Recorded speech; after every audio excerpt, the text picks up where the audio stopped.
නැගිටලා ඵලයන් එළියට. ඇයි හේතු දන්නේ නැද්ද?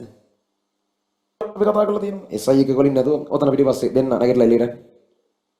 මේ ධනන්ට එන්නේ. ධනංජයට අපි ඉන්නේ. නැගිටලා එළියට යන්න. උඹලා දෙන්න කියන්නේ නැගිටලා ඵලයන් එළියට. නැගිටලා ඵලයන් එළියට. ඇයි හේතු දන්නේ නැද්ද? එහෙම නැගිටලා යන්න යන්න බෑද? නැගිටපන් එළියට බලන්න. මොකද්ද? දැනට එන්න කියන්නේ ආයෙ කවදාවත් ෆිසිකල් පන්ති පැත්ත බලා දෙන්න බෑ. ඕනනම් ඔන්ලයින් වලින් නැත්නම් එන්න නැතුව නිකන් දෙපන්.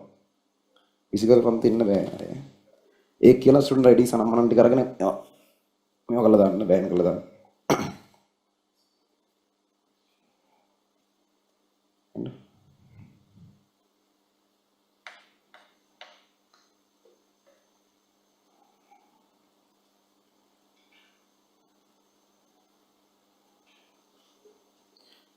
ආයෙ ෆිසිකල් එන්න බැරි වෙන්න හැදෙන්න ඕන.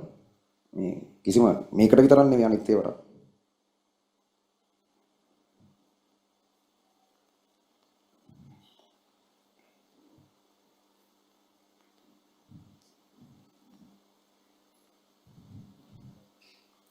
අයින් කරලා දාන්න පන්ති.